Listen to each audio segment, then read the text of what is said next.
Hi, everyone. For those who joined us right now, welcome to ProQuality Conference. And we are concluding our conference with the topic LLMs as a helpers for QA specialists, where our speaker will share interesting cases how you, QAs, can utilize all AI capabilities in your work.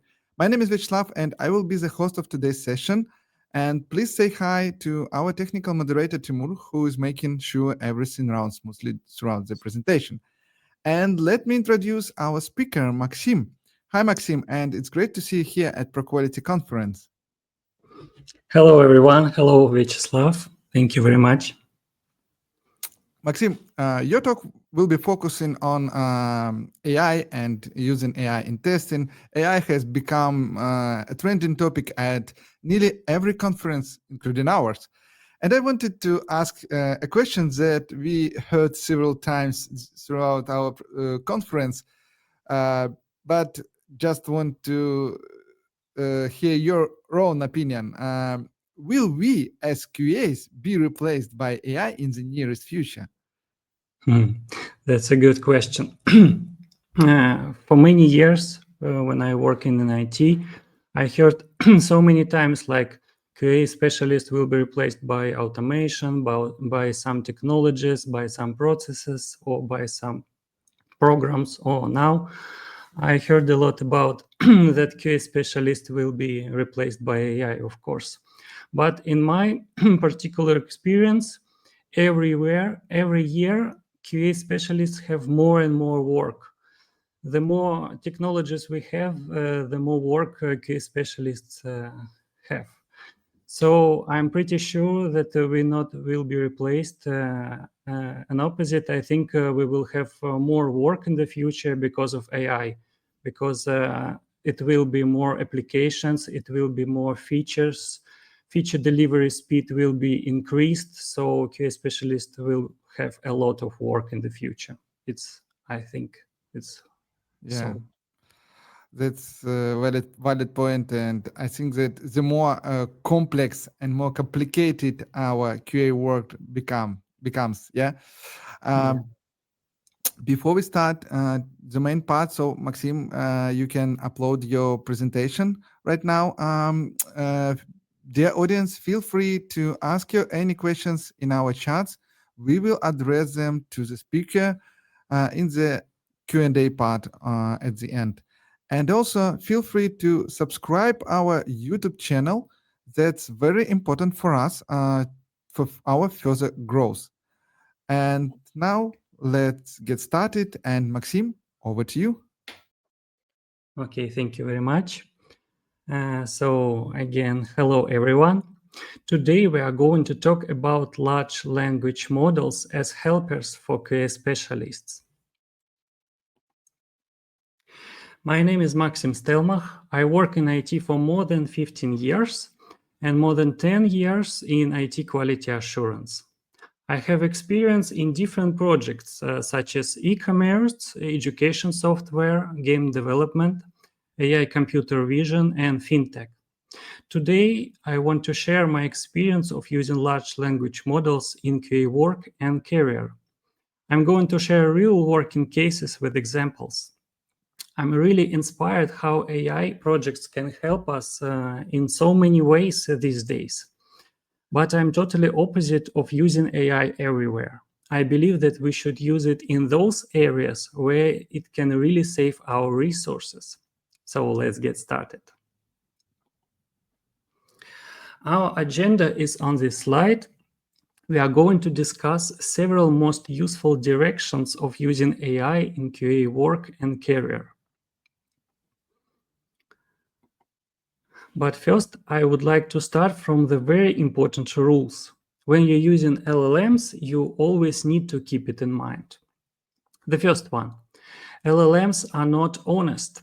There are many reasons of that, from technical limits to design goals, but doesn't matter why, LLMs can lie or make mistakes sometimes. And it's really hard to understand where the good response and where the bad one, so always validate results. Next, mine-sensitive data protection.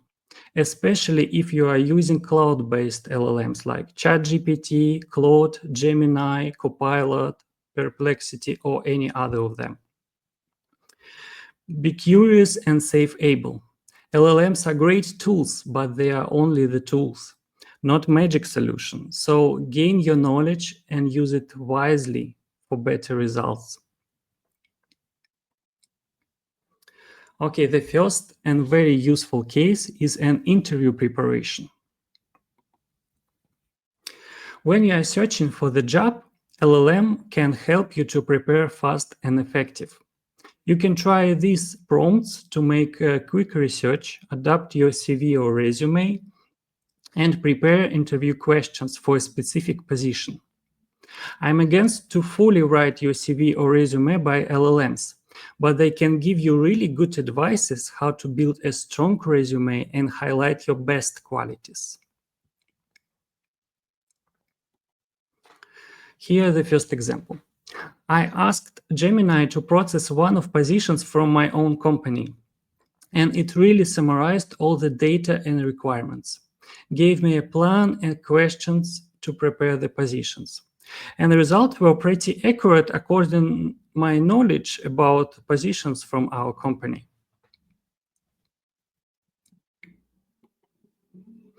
Now let's talk about skills training and improvement.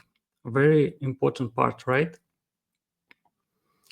In this field, LLMs can recommend resources with link, discuss career and technical topics with you so you can really dig deeper in many different needed skills. You can generate tasks and data for the tasks. You can generate the full trainers for gain your skills. And you can discuss solutions with LLMs. It can be your solutions, maybe someone's solutions, or even LLM solutions to gain your knowledge. You can discuss like pros and cons of any solutions. So here are the examples.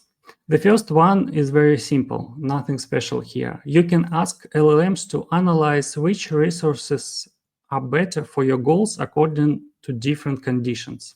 For instance, here I asked ChatGPT which resource is better for learning Python, and he gave me several recommendations. The second one, you can ask LLMs a lot of different questions. And don't be afraid to look stupid or unprofessional. As best teachers say, that the only stupid questions is that one that hasn't been asked.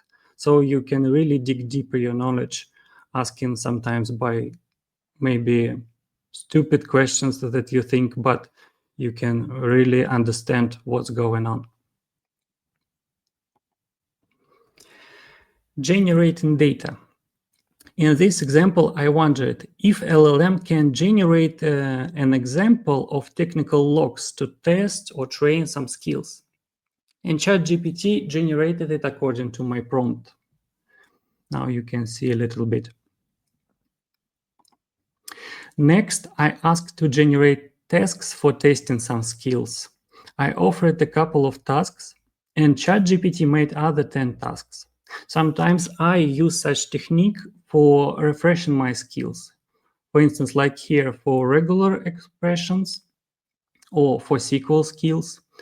And also you can use it if you want to conduct an interview with technical skills testing. Next, I asked to critique the generated logs that you saw before, and ChatGPT really gave me critique of the example. If you ask me what is wrong with generated logs from the previous slide, today my answer would be pretty similar. But when I just started my journey in IT, this answer from LLM would be so educational for me. So, what's the approach? You can ask LLM to generate training data, generate tasks or questions for the data, ask for critic-generated data or your solutions, and discuss pros and cons of the solutions. The same approach you can use to build any skills, for instance, learning SQL, as I said before, programming languages, test design techniques, or even soft skills.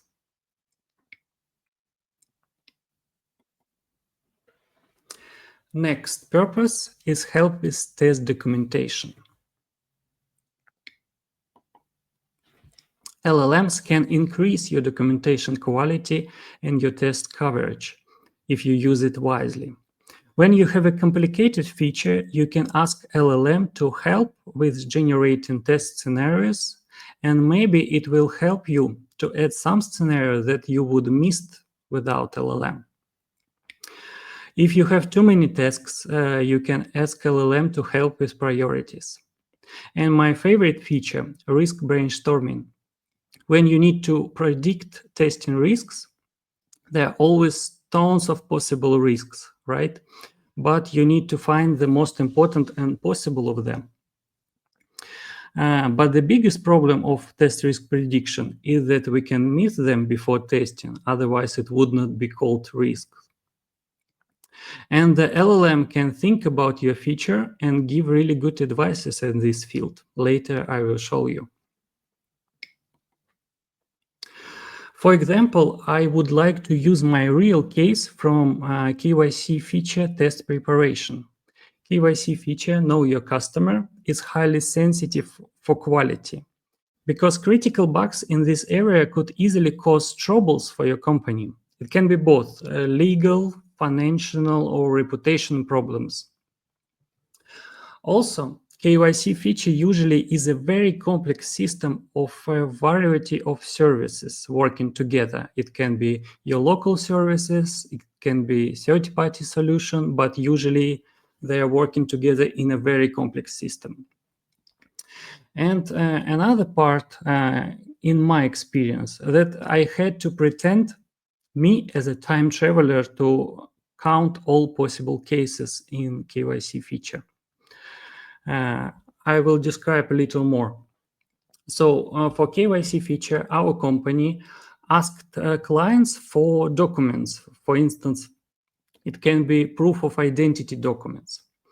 We need to allow to upload them. Then we need to validate them carefully, check all the details, and store them securely in our bases.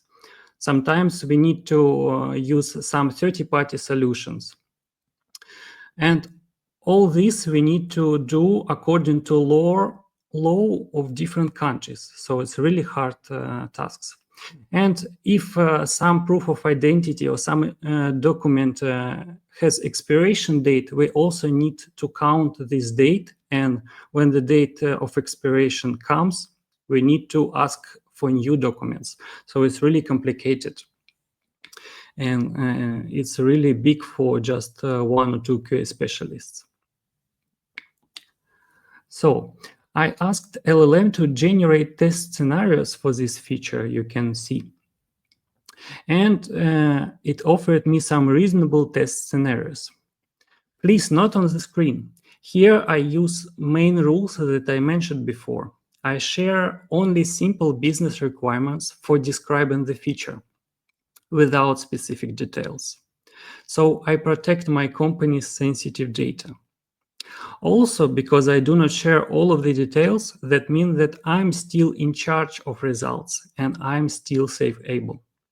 I'm controlling the test documentation and I'm comparing LLM's results with my own version to find weak places in my coverage.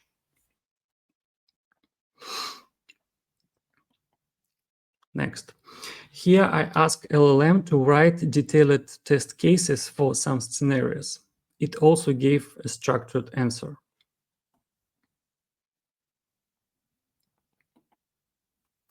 Another example of using LLMs represent two cases in the same time. I discussed with ChatGPT how to test feature on production after it's released, and also asked for help with priorities. So it gave me some plan, what should I check on the production according to my access.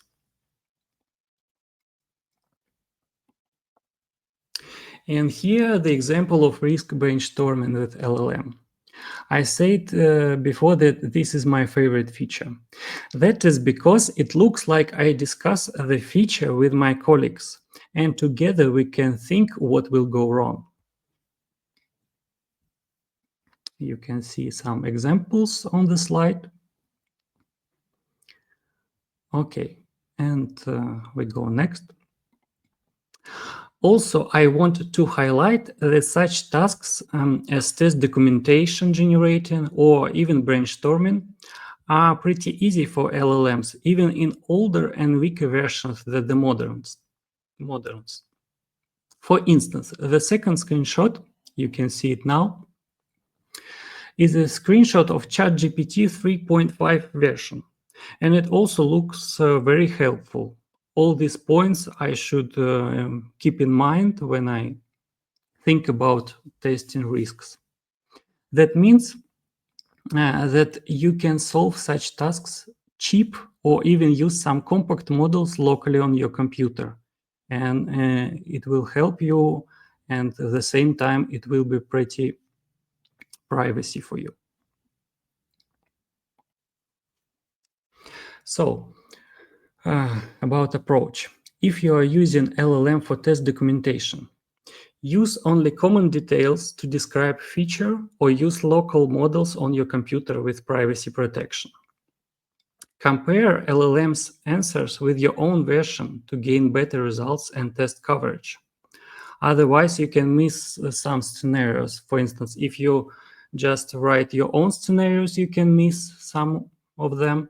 Or if you just ask LLMs and copy paste, of course, LLMs also can miss some scenarios. So you need to compare them and use it wisely. And discuss the testing approach, the testing documentation with LLM as within IT specialists. Ask a lot of questions to LLM. What do you mean? What do you think about this point, about this bullet? Can you write in details at this point? And this conversation will help you to create finally the good test documentation.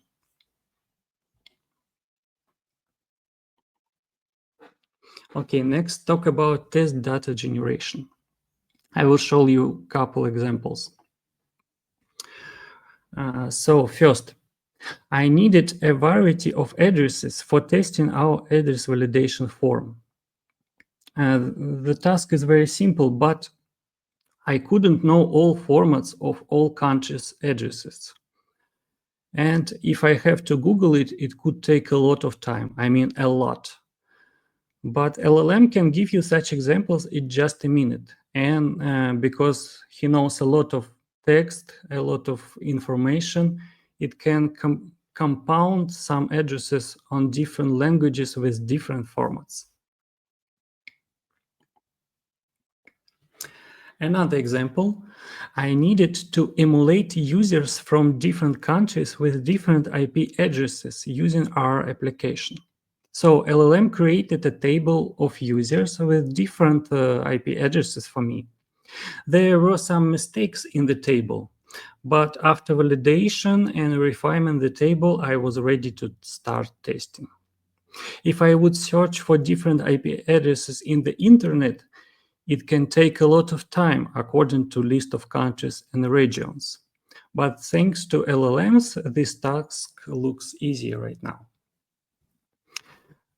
Also, I want to mention, for such tasks as generating data, I recommend you to use most modern and powerful models, because the test data should have good quality and be realistic.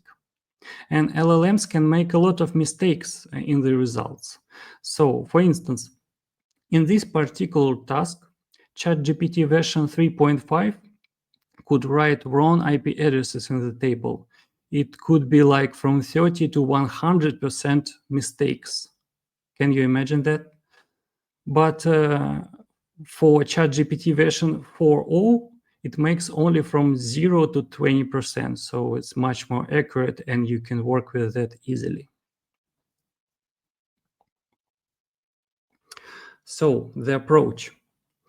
Ask LLM generate your data with specific formats. It could be a table or maybe a list, but you need to understand what data do you need. Validate results very carefully. Again, they can make a lot of mistakes, so it's your responsibility how to test features, so you need to validate results. And use the most powerful model to avoid a lot of mistakes. Pretty simple but powerful help from LLMs we can get if we have troubles with bug reproducing. You can see the example from one of my incidents that we could not reproduce in the test environment. So after a safety investigation, I asked LLM for help. What I mean by safety investigation? Because we should not forget to mind sensitive data responsibility. It took some time to understand if I could share this incident with LLM or not. And for this incident, I can share it with LLMs or with you right now, because it's a known user flow and the incident is not very dangerous. In our company, we have many different levels of withdrawal security. These levels can be automatics or manual by managers. So one incident of one level cannot give anyone information about hacking that. And even if you know all incidents from every level, it also cannot help you to hack that. So that's why I can share it. And as you can see, LLM offered me different versions of bug reasons and ways how to check it. So it was very useful. So what is the approach for bug or incident reproducing with LLMs? Share only open and safe information. And do not share full logs or product code because it can contain sensitive information. Or it can open some information for hacking your product. And also, I would recommend you to ask your company about the policies. Maybe your company already have a policy for working with AI. And if so, the policy should contain information about how to interact with AI and what information you could share. Okay, let's say a couple words about the generating code with LLMs. This is a really wide and separate topic, and we could discuss it for many hours. But the long story short, LLMs can generate code for many purposes. Some developers already use it for professional development and make production code with LLMs. I also tried ChatGPT and Claude for making code. For instance, as a tester and QA specialist, I use screenshot tools literally every day. So I make my custom screenshot tool with a lot of standard features and some specific features for my needs. And you can see the code in my GitHub, and you can read with details what prompts and logic I used in the article. I will share you the links today. Okay. Please give me a minute.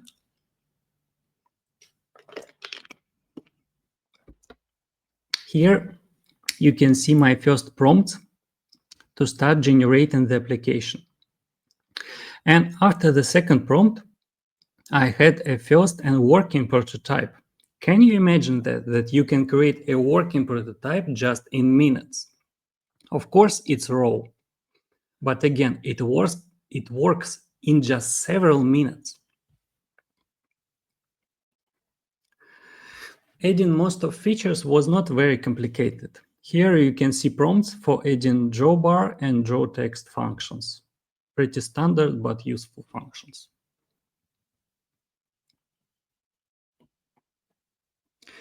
And here is the prompt for adding cut image function. also very useful.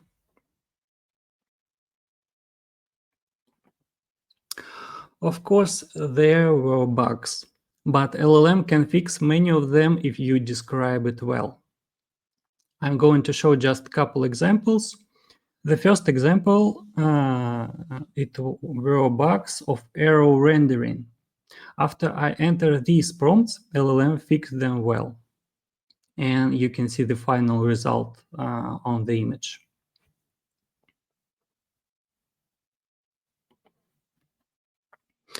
Another bug I made for several instruments. The instruments with areas such as blur area function, cut image, or draft dashed rectangle, draft usual rectangle. The functions has problems where I draw them from right to left or from bottom to top. LLMs also fixed those bugs after I asked. And the final result you can see here. But the next feature was challenging for LLMs. It was challenging for ChatGPT, for Claude, and for other LLMs too. But usually I'm most working in ChatGPT and Claude on this application. I asked to change the text menu to icons to make it more comprehensive. And LLM could not do this without me. I spent some time reading about tkinter attributes, checked Stack Overflow, and tried some tutorials to understand that the tkinter menu with icons is not working correctly on Windows operation system. At least I and many Stack Overflow users met this problem. So I asked to change the solution. You can see the first prompt here to avoid the tkinter menu. But it still didn't work after that. I debugged the new solution. It looked like the icons were created and images were found according to debugging information. Only because I had some experience in GUI programming, I assumed that the icons can be overlapped by the screenshot canvas. Then I asked LLM to fix it according to the process information. And I asked this maybe a couple times, but the only this way it finally worked. And only after that, the code was clear and working. So overall, I spent several hours to refine the application and fix all the bugs. But if I would code it myself, it would be definitely more time. And I'm pretty satisfied of the results. The application allows me to take screenshots for my daily needs pretty fast and effective. And here also you can see the link to my GitHub. You can download this code and try it yourself. And you can read the article. There are much more prompts, much more problems I described there. You can read it with all details and you can understand why I did some solutions in those ways.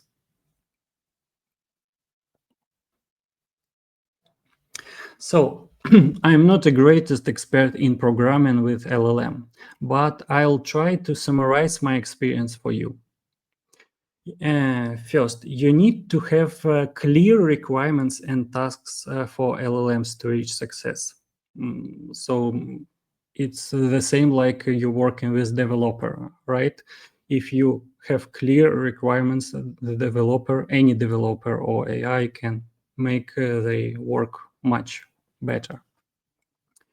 Also, you have to gain your expertise in programming and also programming with LLMs.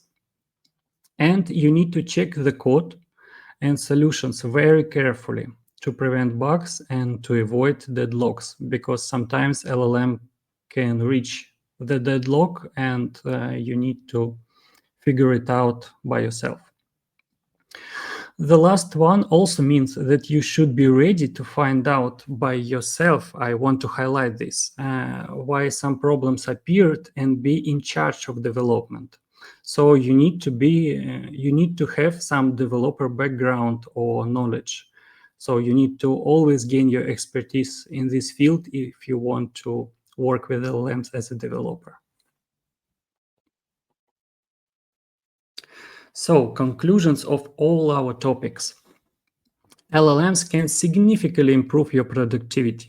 They can help you to look widely to the features that you are going to test, and they can help you with priorities or some tricky moments, and they can boost your speed and train your skills.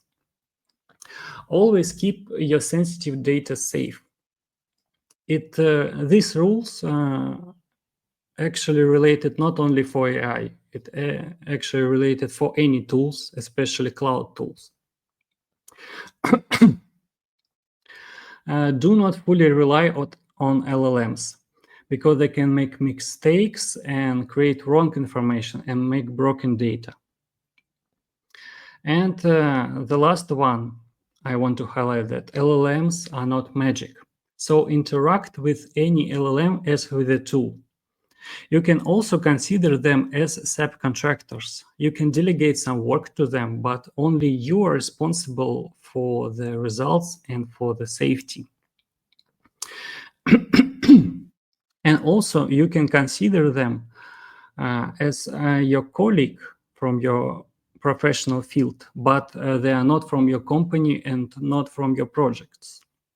That means that they shouldn't know the full information and shouldn't know the full solution for your tasks. But they can help you with advices and brainstorming. They can share their expertise with you. And if you process the answers carefully, you will be effective. You will be not just a testing employee, but a strong case specialist. Or maybe if you will be strong enough with AI, maybe you can replace a small QA team. So think about this. So for now, that's it. If you have any questions, please feel free to ask. Maxim, thank you so much for the interesting view on AI topic and sharing interesting practical cases how QA can use AI in their work. And listening to you, I have figured out that next time when I need to pay some tool for testing, maybe it makes sense to refer to LLM and ask AI to generate similar tool rather than paying money, and it can save some money for me. um, cool. Thank you. And let's move to the Q&A part. Please, dear audience, feel free to ask questions. We have few ones, and we will ask right now. And also, you can see QR code on the screen. You can scan it and rate our event, and give a badge to Maxim if you enjoy the talk. Okay. The first question is: what precautions should I, as a QA specialist, take when using LLMs, particularly regarding the handling of sensitive data and the validation of LLM generated results? Okay. So as I said before, when you're working with LLM, you should consider them as a QA colleague from your field, but not from your company and not from your project. So every time when you are going to share some information, especially with cloud-based LLMs, think about it. Like, what details you can share with some case specialists from LinkedIn, for instance, but not from your company. Of course, you cannot share the code of product. Of course, you cannot share some credentials, and of course, you cannot share logs. Sometimes maybe you cannot share some business details, but of course, you can think about this way. So what can I share with other people outside the company about my task to have the advice? The same approach with LLM. So what can I share with LLM without losing sensitive data? So I think this approach will be good. Thank you. Thank you. Let's move to the next question. Oksana is asking, do you have any specific approach or technique that you follow when composing prompts for LLMs? Composing prompts. I often say that in prompts, the main part, you need to have clear understanding what do you want to have. So your prompt should be clear, and it's not necessary to be short, but it should be clear for LLM. Like, I want a table of users with such format, or I want a list of some data with such format, or I have a task. This task is like this. So help me with priorities and help me with something. So it should be clear. If it's clear, most LLMs can easy to find the solution, because LLMs, large language models, they created for understanding our language, right? Yeah, thank you. And I also saw the comment in our YouTube channel with the reference to one of our events where we were talking particularly about this topic, how to create good prompts for AI. So you can also check. Um, cool. Let's move to the next one. And we have a bit, a bit long question. Let me read it. So, how can I make sure that the generated data won't be any actual address and person's name? I mean, I can ask the LLM not to use actual data, but I still should check the result manually one by one, which also would take the considerable time, which may negative the time saved with generating the data by LLM. What do you think? So the first one I want to say, you cannot avoid the stage of validating data. Otherwise, you are not a good QA specialist. So you need to count the time that you will be validating all the answers. It's our reality. But according to can LLM give you real data or generated? I'm not sure actually, but the mechanism of LLMs usually is to predict text. So usually it doesn't give you actual texts. Usually it generates text, and the most probability text will go to the results. So I think in 80% all results will be not real, will be just generated according to probability.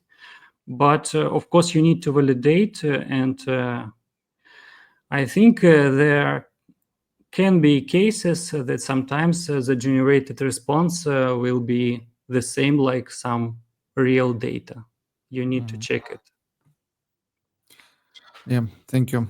And it was discussed previously also in other talks of AI. So rule number one, don't trust LLM. So you need to verify manually anyway some information that you receive, but it speed up your process anyway. Okay, let's move to the next one. What temperatures do you usually set for test data generation tasks and for code generation tasks? This is a very pro question. Usually I didn't change the basic parameters like temperature, because usually I just use modern models, like I take ChatGPT 4 or Cloud like 3.5 Cloud 4 version, and just ask them without any specific details. So I use basic parameters. But if I would have a task that I need to use open source model, of course I would figure it out. But right now I cannot answer you because I use basic parameters. Okay, Cool. So looks like it was the last question. And Maxim, one more time, thank you for joining Pro Quality Conference and fascinating presentation. Dear listeners, thank you for being with us during this talk. We will upload presentation in few hours and upload video recording within 1 month after the conference. And we would like to invite you all to our conference closing talk with Andrei Ivanov, where we will wrap up our Pro Quality conference. So stay tuned, subscribe to our Pro Quality YouTube channel, and see you on our future events. Thank you, Maxim, Thank you very much. and Thank see you, you in just everyone. few minutes.